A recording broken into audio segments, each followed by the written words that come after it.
Unless you've been living under an astrological rock, you've probably heard a lot of talk about Pluto moving into Aquarius and the age of Aquarius, and this planet in Aquarius and that planet in Aquarius. And it's all about Aquarius, Aquarius, Aquarius, right? Aquarius has been dominating the conversation in the zeitgeist lately. And it's big news. But why? And more importantly, what does it mean and how can we work with it? Because astrology is an incredible tool. It's a language and it's a calendar. But if we don't know what to do with it, how is it really all that effective and helpful in our daily lives? Hi, I'm Nikki from Illuminated Movement Astrology, here to light up your understanding and consciousness around astrological subjects so that you can use astrology effectively and confidently in your own life. So it's no secret, right, that astrology has been back, bigger than ever, and exploding onto the scene for decades now. And the popularization of sun sign astrology in particular has skewed our belief that the sign is the most important component in astrology, but it's not. The planets are the driving forces behind the action that we experience. The signs colorize the action in a way like if I put on a pair of sunglasses and they were red colored tint, I would see red out in the world around me. Same with blue, same with orange, same with green, and so on and so on. And so we have these different tints to the world, and they do make a big difference. Now, don't get me wrong, sun sign astrology is incredible. And for probably just about all of us, it was our entry point into astrology. And the sun is really powerful and amazing, particularly when we're talking about more modern forms of astrology that deal with personal development and things like that. But if you just stop there, you're not going to get all of the pieces that the cosmos is trying to give you for your own growth and evolution. In part one of this series, Pluto in Aquarius, Transforming Humanity, I talked about the nature of Pluto specifically and the four main ways in which Pluto elicits transformation. I'll link that video below if you haven't checked it out already. So in that video, I also introduced something called the Jupiter-Saturn synodic cycle, or the Great Conjunction, in other words, which is the dance of Jupiter and Saturn and how they move through the sky for about 200 years through a particular element, and smaller chunks of meeting up in conjunction, which means they're like peanut butter and jelly, they're stuck together about every 20 years in a particular sign. So for Pluto in Aquarius, we have to look at not only Pluto being in Aquarius, we have to look at the planets that rule Aquarius. And we can't just stop there. We've got to look at other things that are going on in the chart as well. So one of the components that I'm going to focus on is that Jupiter-Saturn cycle through the signs and those ruling planets, so that by the end of this video, you're going to have a lot better understanding of not only what is happening right now, but how you can use this energy going forward and even look back through time and maybe continue to get more insight, more healing, and more clarity on the things you've experienced in your life. So let's begin. All right, so Pluto in Aquarius, part two. The keys to this, as I've already mentioned, are Saturn and Uranus. And through this video, I'm going to illustrate why and break it down in ways that will be easy for you to understand. Some of the things I say may be more complex. Don't worry about it. The more you listen to astrology and the more you start working with particular sections of it in your own life, the more you're going to start to understand it. Because remember, it's like a language. You're not fluent the first time you speak it, right? It takes a little practice. So here we go. Just a little housekeeping here, astrology basics for those who are new, because a lot of my viewers and clients that I work with are in some ways either brand new or newer to astrology. So to remind you, the planet is the action. It's the what is happening in the chart. The sign is how that action is perceived. It's the lens. The house is the action where it takes place in our lives. And the aspects are the conversation between the planets. So when I said earlier, the Jupiter-Saturn conjunction, right? I talked about conjunction. It's when the planets are right next to each other like peanut butter and jelly. I won't get deeply into the aspects today because it's too much to cover, but just know that they're there. And just some reminders that astrology is really complex and there are so many layers to it. There is no single YouTube video or lecture or series that you could do that could possibly cover every single thing that is going on. Like it's just too much. So take in pieces, understand that there are more pieces than what may be presented here or in other videos, and take them into the best of your ability. Okay, or at least just keep an awareness that there may be other things going on that aren't necessarily being talked about yet. And I know this is triggering for some people, but I'm going to say it anyway. Astrology does not control you. Okay. You are a co-creator with the energies of life. And in fact, this is one of the things that we're moving away from, is moving away from that separation of the age of Pisces, where we feel like everything is happening to us. Now, there are some things that come from the outside that we cannot control, but what we can control is how we choose to meet those energies, whether they're negative or whether they're positive. And so that's what is the fated aspect of astrology, right? It's what you were born to experience, but the destiny is what you choose to do with it. And so, for example, if you're alive right now in the year of 2024, you were fated to experience Pluto in Aquarius, and you were fated to experience it in certain specific ways in your own chart. Now, what you choose to do with that, how you choose to respond or not, is up to you. So, one more piece here, my personal astrology perspective, because there are so many different types of astrology and ways in which the astrological language is spoken, different dialects, if you will. The lens through which I view astrology is evolutionary and humanistic. So evolutionary astrology has to do with the soul's evolution, has to do predominantly with Pluto and also with the nodes of the moon. And again, it's focused on the soul's journey in this lifetime. Humanistic astrology is very similar, but it is different in certain ways. And humanistic astrology focuses on your self-determination in this life. I also view astrology as an incredible, oh my gosh, incredible tool that enhances your ability to respond to life. What I call your response ability. Okay. When you have more tools in your toolbox, it's easier to make choices, right? When you have a very limited perspective or all these things that are unconscious, like Carl Jung said, when the unconscious hasn't become conscious, you will call it fate and assume it directs your life, right? So once we can bring these things to the surface, we go, oh, once we learn new skills, we have additional choices.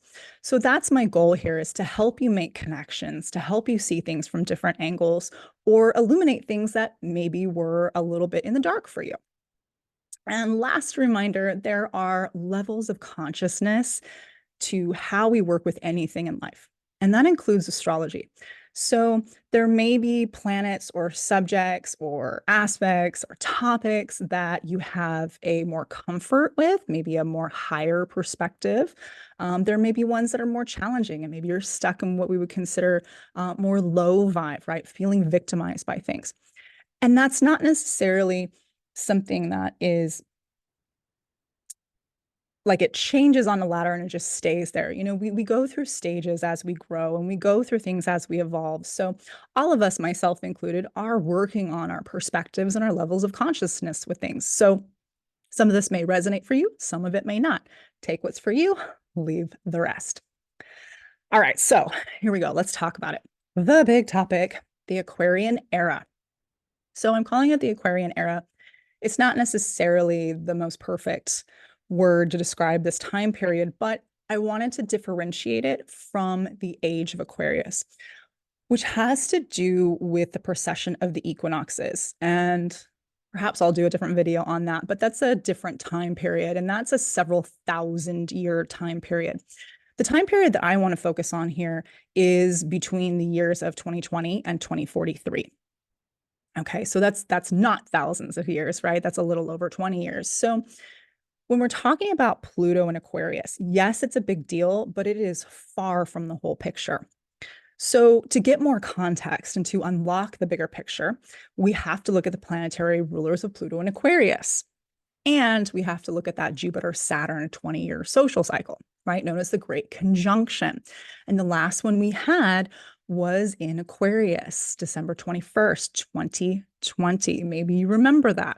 It made it all the way into the mainstream news. So maybe you know about that. Maybe you saw it. It was pretty cool to behold. So what are the keys to Aquarius? Well, it's the planetary rulers, which are Saturn and Uranus. So let's look at how this works. When we look at different generations, when we look at different time periods or eras, right? Why do certain ones feel the way that they do? So in this video, now there's more to this, but in this particular video, we're going to talk about the sign that Pluto transits and the rulers of that particular sign. And then we're also going to take a look at, you probably guessed it by now, that Jupiter-Saturn cycle, that 20-year cycle, through a sign and an element. And then we're going to take a look at the ruler of that sign so that we can start to put together why these different time periods may feel so disparate from one another. And again, enhance our understanding about what the heck is actually going on in this crazy topsy-turvy time that we all find ourselves living in. Okay, so Pluto. Now, I went over Pluto again in more detail in my video, Pluto and Aquarius, Transforming Humanity, which is linked below if you want to check that out. But essentially what happens is when a transiting planet, in this case Pluto, moves through a sign, they go to work for the ruling planets of that sign. If you've ever had a job, right, you know when you go to that place of work, there are people you have to answer to. And astrology is the same in that kind of way. So looking over at the chart on the right-hand side there, I pulled up some of the more recent Pluto transits, the different generations, right? And these soul groups that chose to incarnate that had certain evolutionary things that they wanted to explore together. And if you look at the rulers of those signs, it may be giving you a little bit more of a sense of what that generation was about and why they were the way they wanted to be, right? What do you notice about those generations? And what things come up for you when you look at those time periods? They felt really different from one another, did they not? Some of them flowed together a little easier, and some of them had these like big, huge, almost like the record going like stopping all of a sudden, like this big having to break hard. And we're going to take a look at that. So one of the reasons why it felt the way that it felt, in addition to Pluto, is again about that Jupiter-Saturn cycle, that synodic cycle, meaning the dance that those planets do together in the sky. So as I mentioned in the opening, Jupiter and Saturn meet up about every 200-ish years through an element, and they go in order of fire, earth, air, and then water. And then during that 200 years, they meet up together like peanut butter and jelly. They make a conjunction about every 20 years in the signs of that particular element. So over in the table to the right, I've got some of the recent being a couple hundred years worth of Jupiter-Saturn conjunctions. So if you notice over to the right, starting at 1802, we're starting in an Earth cycle. Now there was one dip backwards into into Aries, which is a fire sign. But then if you notice from 1842 all the way to 1980, we had a time period of major Earth. Earth has to do with things that are grounded, that are material in nature. In 1980, we had a preview for about 6 months. So between 1980 and the summer of 1981, we had a little preview of the air cycle, the 200-year cycle that would be coming up. We had it in Libra. Okay, so if you were born in that little time period, in that 6-month period, let me know in the comments below, because that soul group was a unique soul group and came here really ahead of their time in a lot of ways. So let me know if that's you, and let me know if that resonates with you or not. So I'm going to focus on 1980. If we look at the year 2000, we notice that Jupiter was in Taurus. It went back one last time in Earth. And then in 2020, the great weird year that 2020 was, In December, as I mentioned in the opening, we had Jupiter and Saturn meet up at 0 Aquarius. 0 is a big deal also, but I won't get into that too much into this chart. So what do you notice about these time periods? Right? When Jupiter and Saturn get together, they're two of the social planets. They have to deal with what our society's concerns were for that particular time period and how society is going to be evolving. What are the topics that are going to be of particular emphasis or focus? So, what do you notice about those time periods? If you're familiar with your signs and your planetary rulers, you may also be making a lot of connections, right, about how things felt for quite a long period of time. So, to illustrate how Pluto and this Jupiter Saturn cycle work together, let's go back to 1995, Pluto in Sagittarius. So, from 1995 to about 2008, Pluto went to work, right, for Sagittarius and Sagittarius's ruling planet, which is Jupiter. So a lot of things happened during this time period, but essentially what was going on is Pluto was transforming and expanding the ways in which we interacted with Sagittarius and Gemini topics. Because remember, when we're talking about signs, we're not just talking about one half of the sign, we're talking about the polarity of both signs on the axis. So, examples of things that happened in this time period that were unique, that have evolved and changed society for both good and not good. One was the rise of the internet, the World Wide Web. So, most of my viewers are going to remember when that came out. I remember being told it was a fad and that the internet would disappear in a couple years. Wasn't a big deal. We didn't need to get internet, all those kinds of things. Well, turned out to not be totally true. It's been around ever since, and it's only increased in its, what's the word I'm looking for? Pervasiveness in our day-to-day life. One of the other things that happened during this time period was a particular emphasis on college and university education. That is a huge Sagittarius thing, right? That's a Gemini thing. And it became very, very important for people that were born during this time to have degrees to get jobs, at least in the United States and part of the Western world. Again, I don't want to speak for the entire world because that's not my lived experience. I don't think the United States is the center of everything or the end all be all. It just happens to be my lived experience. And I don't want to speak for people or places that are not my lived experience. But going back to this, do you remember some of these things? Now, a lot more happened, but those are a couple of things that I wanted to illustrate because if we look at this time period, we also had Saturn and Jupiter, that cycle in Libra. Okay, that was from 1980 to 2000, which again was a preview of the air element, but nonetheless was ruled by Venus. And in 2000, we had that last chunk of the Earth time of Jupiter and Saturn. So that went on for about 8 years. Now, Taurus is also ruled by Venus. So we had, during Pluto and Sagittarius, a cohesion of Venus as the planetary ruler. So Libra in Venus during that Pluto and Sag time, one of the big things that happened was online dating, right? eHarmony literally is a representation of those planets and their values being put together, right? It expanded the dating pool, which is a Jupiter thing, from the local, right? That would be Gemini, like your local neighborhood, to include the world.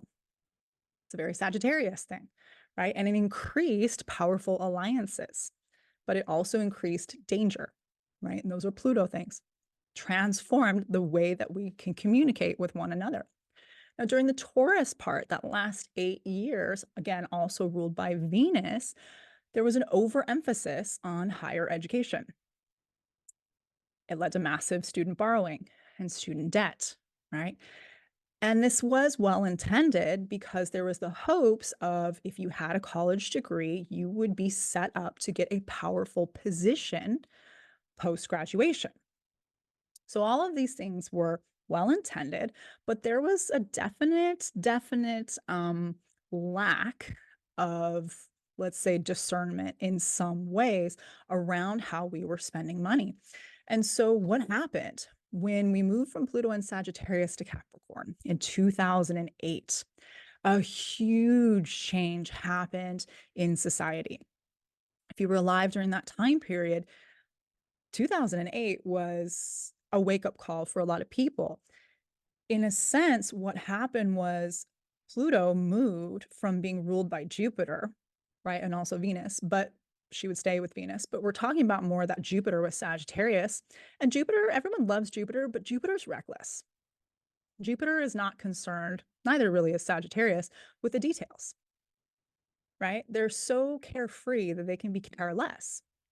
Jupiter expands, yes, but what is it expanding? Is it good or is it maybe not great? So now we enter Saturn, and Saturn really just boom, like slam down this hammer of reality, slam down this hammer of limitation and said, we have gone as far as we can go with this, enough. Putting down a boundary here. And so what happened in 2008? Well, a couple of many things, but we'll talk about a couple of things, were the housing and the banking crisis, right? That was huge. That was shocking for a lot of people. Maybe not shocking for others, but it was a big deal and it did affect things globally. And one of the questions I put forward here is, where was the justice? Was it for the people or was it for the establishment? And we tend to think of Capricorn as exclusively being the establishment, but really it's in Sagittarius where we come up with our philosophies, we have that higher education, we have our belief systems around things. And in Capricorn, Capricorn is a cardinal sign. It starts something new. So it's taking a look at those Sagittarius things and going, wait, does this make sense going forward? And so if you remember, there was quite a big backlash around the things that happened in this particular area of our social experience, our cultural experiences, particularly in the West. And Pluto also in Capricorn really came through and started exposing major corruption. It's still doing that, right? The other piece, that overwhelming student debt, coupled with that job market crash. So this time period was difficult for so many recent graduates. You know, they had been sold on this very optimistic philosophy that if they got an expensive college degree, that they would, right, get these great prestigious places. And that's not the reality of what actually happened. For many, not all, but for many, they found out that they had a really expensive piece of paper, in essence, and that expensive piece of paper did not guarantee that they were going to have the powerful position or have the prestige that they thought they were going to get, particularly in some specific sectors. Now, there's nothing wrong with higher education by any means at all. But this is just one example of how it kind of, in a sense, got overemphasized and overinflated, got overly important, and then it actually didn't really live up to the expectations, which is something that can happen with Sagittarius and with Jupiter. So when we go into Pluto and Capricorn, we're getting a little bit more recent, right? 2008 to 2023. Now, I know that Pluto and Capricorn is going to spend a few months at the end of 2024, but overall, I'm going to talk about 2008 to 2023. So during this time period, we're looking at Pluto going to work for Capricorn.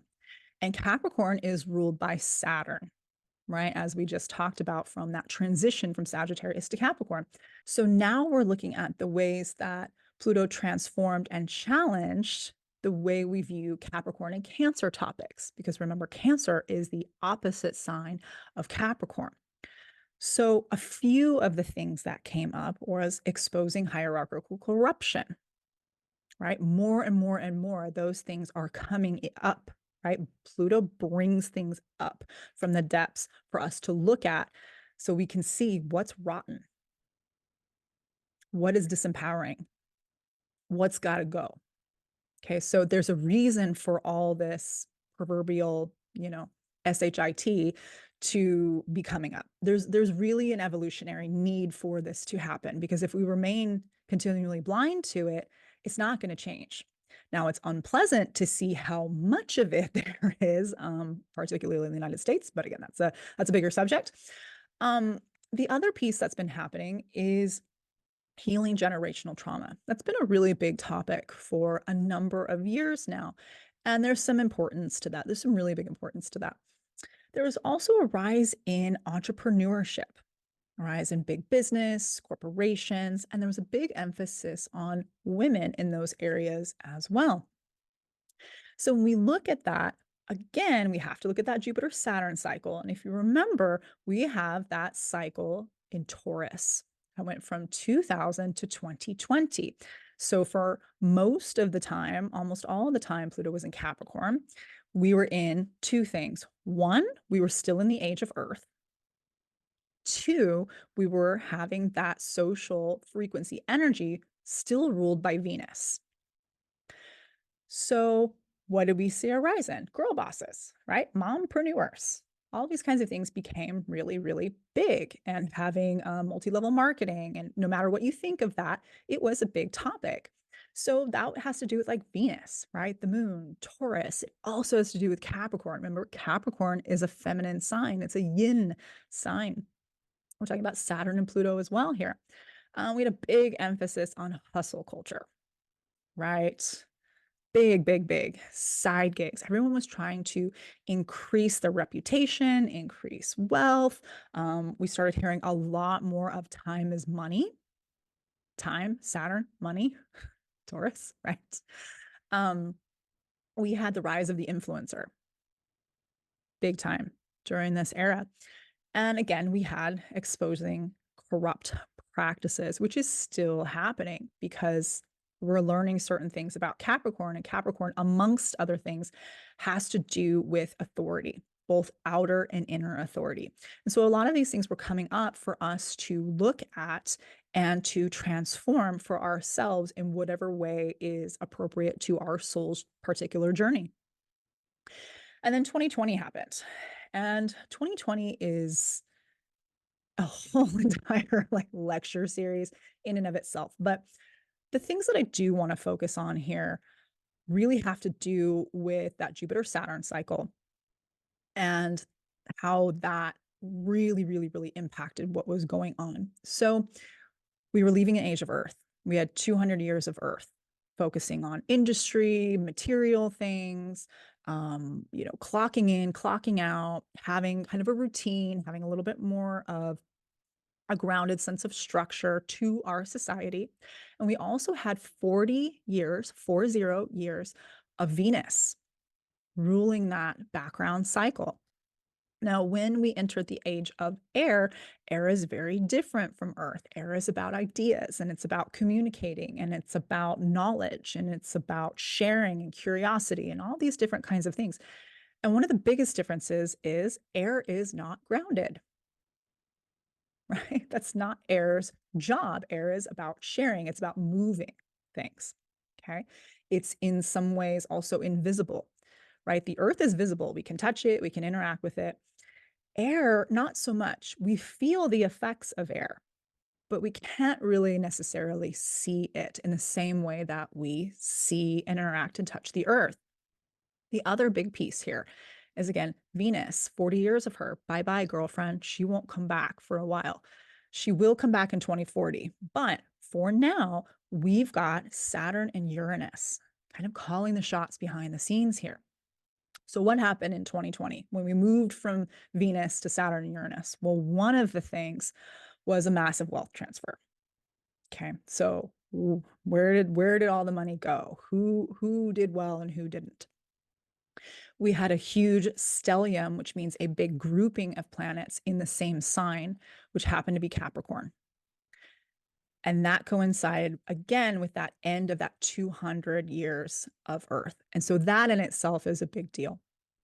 What happened during that time? Well, we can look at a lot of things. Amongst these things are the government lockdowns, the tyranny, the authoritarianism, right? The social distancing. We had protests and riots of all kinds. We had big questions around who should be in control. Who is in control? Right? There's a lot of questions around control at this particular juncture in time. So when we look at Saturn and Jupiter and they move from the age of Earth into the age of air, again, we had that great conjunction on December 21st, 2020. And both Saturn and Jupiter met up at 0 degrees Aquarius. 0 in the zodiac has to do with beginnings of cycles. So it's very much an important addition to emphasize what a big change this actually is. What has happened since that time period has been massive levels of disruption. Right? I think that's fair to say. And what's underneath this is a massive need for evolution and revolution, okay, to stabilize a new society. We're talking about evolution, we're talking about Pluto. Revolution, Uranus. Stabilizing, Saturn. New society, Aquarius. Do you see how that all goes together? Okay. So we're in a time of disorder to reorder. And I know that's a little bit reductive, but when we boil down a lot of these things, that's kind of the overall energy. And there's a lot more we could talk about here, of course, but we're really entering and starting to solidify another 200-year cycle. And that's not something most of us can really conceive. Like, I don't know about you, but I have no real relationship to 200 years ago. That was a long time. And so to even think 200 years in the future is also very difficult for most of us as humans, right? We don't really have a visceral relationship to that kind of time frame. So right now, what we can do is realize that Saturn and Uranus are kind of in charge now. Okay, in a lot of ways, they are really, really the emphasizing energies, emphasizing planets that we are being asked to work with. Okay, so that means what we have defined as consensus reality, what we have been conditioned to believe is true, is going to massively change. And I understand that that's really difficult in some aspects to deal with, right? It is for astrologers too. Even though I can look at these things and see these things, I still have to live through them also. I still have to embody them also. So what I want to talk about here is this age of air, right? And what's going on. So part of what's happening, again, is we're exposing the limits of where we have been. And there's a need for new philosophies and structures and goals in our lives. I think we can see that. We can see that happening, right? There is some extreme changes to collective ideals, to movements, to visions, to, again, who should be in control, to what should be considered important. All of this kind of stuff is changing. We have this massive eruption of technology, right? And that's going to continue. But it also brings up the question of what is the right use of technology? What should we be doing or not be doing? Just because we have technology around something, does that mean we're obligated to use it? Does that mean it's actually ethical? There are many questions that we're going to have to really get serious about asking. And I see that coming up, more and more for people. And of course, the other side of this could be the rejection of technology in many ways. Could even mean technology disappears because we have some kind of electrical occurrence or massive solar flare or something that wipes out the technology we thought we were going to have, and then we're going to have to start over. So anything can happen. Don't let that freak you out, but, be prepared at the same time. So we're talking about changes in resources and who controls them. Part of that has to do with Uranus, one of the ruling planets of this time period, being in Taurus. And Taurus does have to do with values and resources. We have a loss of meaning for so many souls on the planet right now.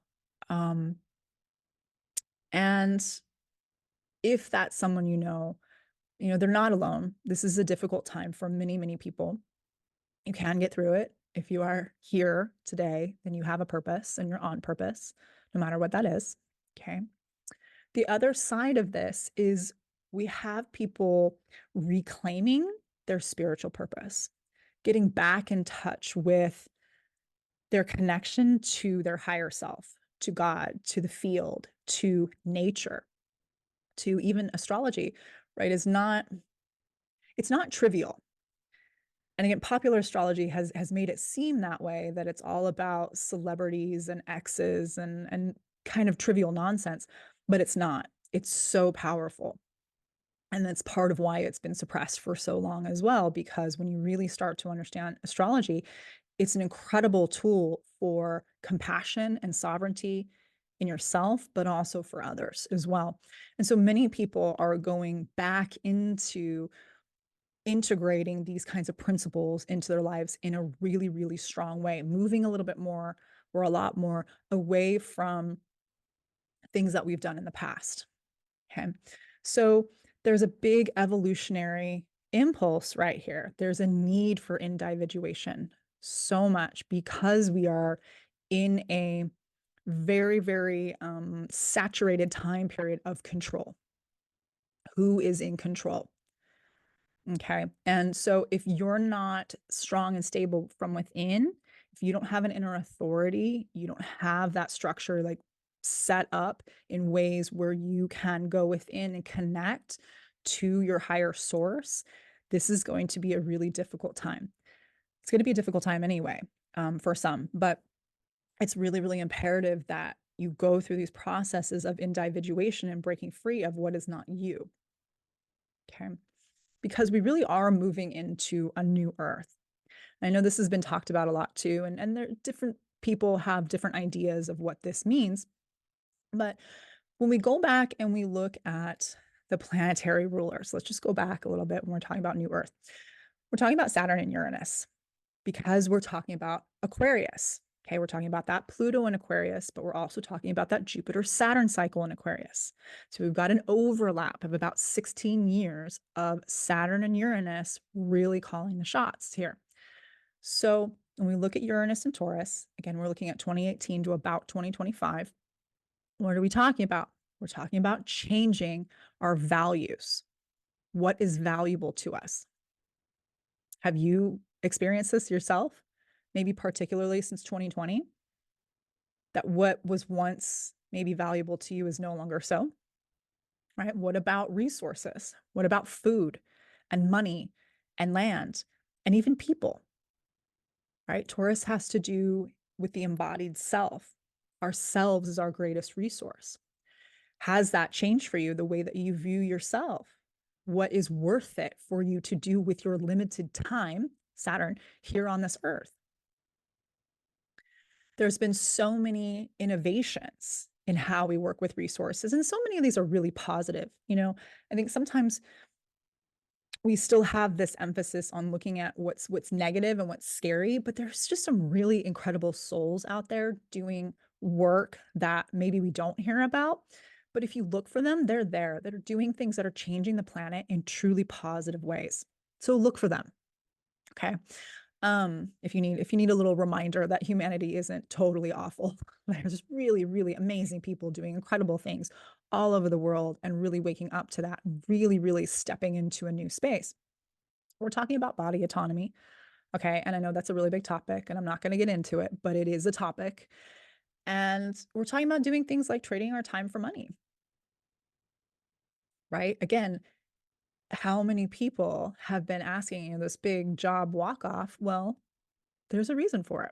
People are asking, is this worth it? Is this worth my livelihood to be treated as subhuman? Maybe yes, maybe no. Right. And that's a complex topic in and of itself. Sometimes you just have to do what you have to do, right, to move to the next thing. But people are at least asking questions, whether that's good or not good. They're asking questions. When we're talking about 2020 to 2023, we're talking about Saturn in Aquarius. We were talking about who runs things in a global sense. And a lot of things have come up around, the WEF, BlackRock, Vanguard, things like that. At least questions are being asked. Not things I'm going to dive into in this video, but if you know, you know. If you don't know, get in the know. We're talking about mind control also, because Aquarius is about our mind. It's about what we know. It's about communication with others. It's about sharing with others. And as I said a few slides back, there's a big question about who can control what you think and what you know, who you can share with, who you can communicate with. This is a big topic right now and will continue to be for many years. And then the consensus reality. What is consensus reality, first of all? And then who controls it? That's a question. Our sense of time has really, really changed as well. Earth time feels very different than air time. Okay, there's many other things we could talk about here too, but we're talking about, in a sense, like a grounded, maybe a little bit slower kind of pace, very linear, very one thing, then the next thing, then the next thing. And now we're talking about air, which moves and swirls and does all these other things. Okay, we're talking about quantum time, things like that. So when we look at Pluto and Aquarius from 2023 to 2043, we're talking about Pluto going to work for, if you don't know by now, the answer is Uranus and Saturn. Okay. So together, all three of these planets are, you guessed it, going to be transforming humanity in accelerated and unexpected ways. And this is going to challenge us. It's going to change us. It's going to push us to the edge of our limits. It's going to push us beyond that, right? It's going to change our existing social structures and ideals and ways in which we interact with ourselves and others in daily life in ways that we truly cannot comprehend because we haven't done it yet. These three planets, this Pluto and Aquarius with the age of air, hasn't happened since the latter part of the Mongolian Empire, to give you some context. But even that was a totally different time. The consciousness on the planet, the topics on the planet at that time are not necessarily the same as they are now, although there is definitely some overlap, right? Because remember, time is like a spiral. It's really not a circle that just goes around and around and around.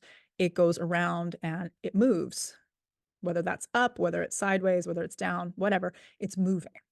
Okay. It has a verticality in addition to a horizontal feature. So some of the things that we may be talking about here with Pluto and Aquarius include the emphasis on authenticity and self-sovereignty.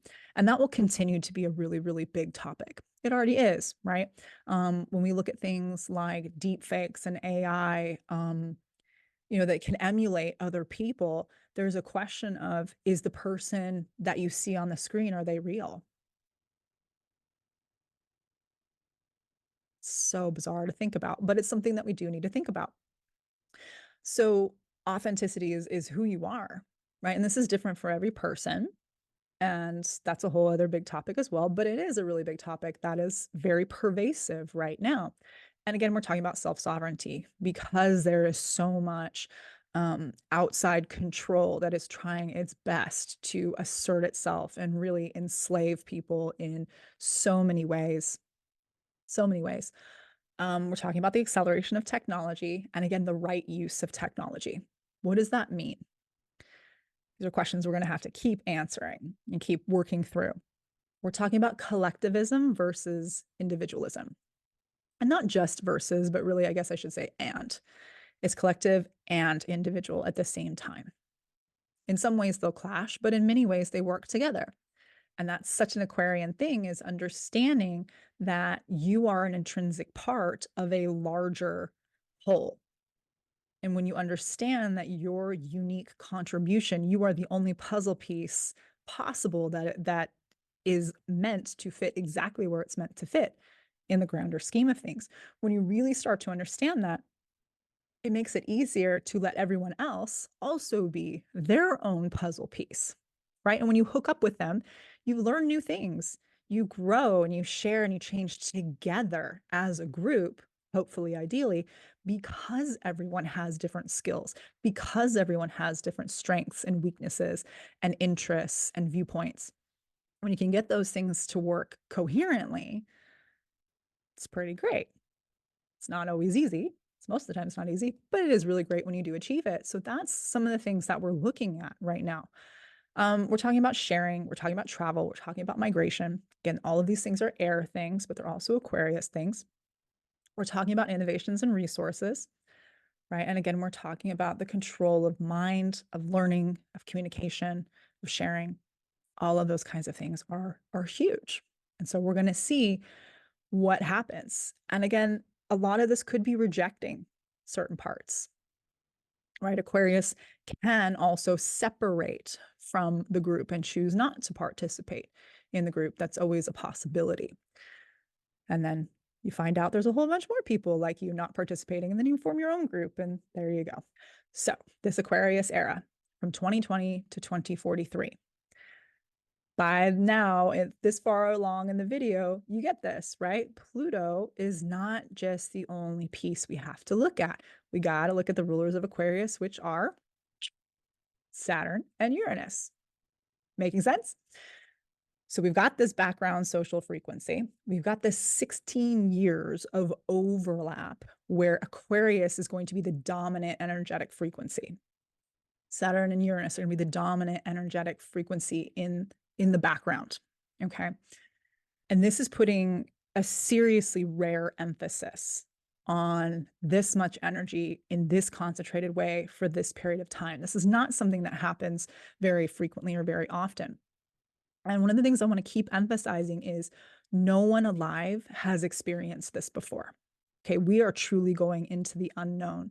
And that's part of why we have been, in a sense, put through the ringer and put through all of these trials and challenges and tribulations to unlock our inner ability to take care of ourselves and therefore be able to also help others. It's a big part of what Pluto and Capricorn showed us, because remember, we're talking about Capricorn and Cancer, that emotional and stability, that maturity axis. When you get those things together, when you're mature enough to be able to take care of yourself and others, that's a powerful thing, particularly when you have a very strong sense of self, a moral code, understanding where you're going, understanding your own value, your own resources, where you fall short, where you need other people. This is a very complex thing, but when you look back over the last few years, can you see how it's been leading up to this time period? It's really been leading up to this point. So don't be afraid of the unknown. It's a lot, but you've really been being prepared for it. Okay. You probably have more skills than you realize at this point. So we're talking about transcending right now. Transcending what? Well, duality for one thing. And we're talking about big shifts in consciousness and reality. So these changes are not trivial, right? We are really at a time period where we are walking through doorways of incredible change.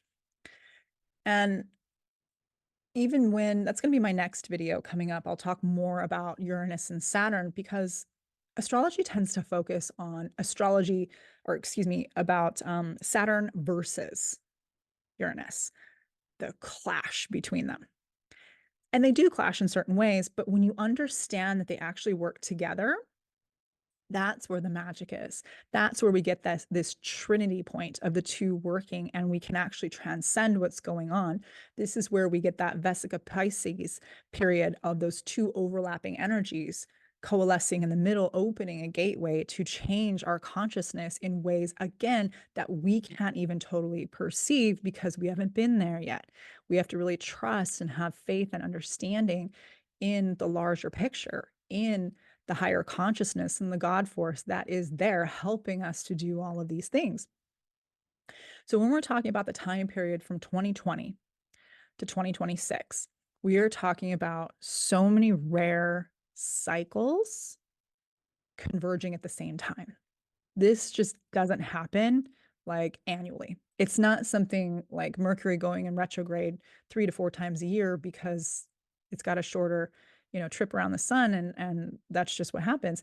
We are talking about things that don't happen for thousands of years, all happening in a short period of time. And so give yourself a little bit of a break if you feel like everything is crazy and changing. It is, but it's also going to be okay. All right.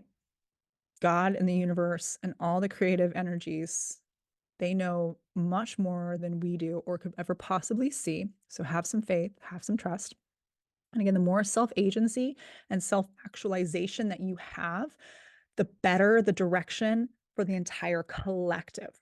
Okay, it's going to really change and raise and integrate the harmony of everyone to some degree. Now, people don't have to choose, right? Because we're all sovereign to come along, but it will make things better overall if we keep leveling up, if we keep embracing challenges, if we keep meeting this transformation that we're being asked to make in a very emphasized, a very loud kind of way. So during this time, we got to look at Saturn and Uranus, right? We're going to have to watch them in the sky. So during this period, Uranus is going to move from Taurus to Leo. Okay, Neptune is going to meet up with Saturn. That's going to be a big deal in 2026 at 0 Aries. That has not happened in so long. I can't even find an ephemeris with the correct date.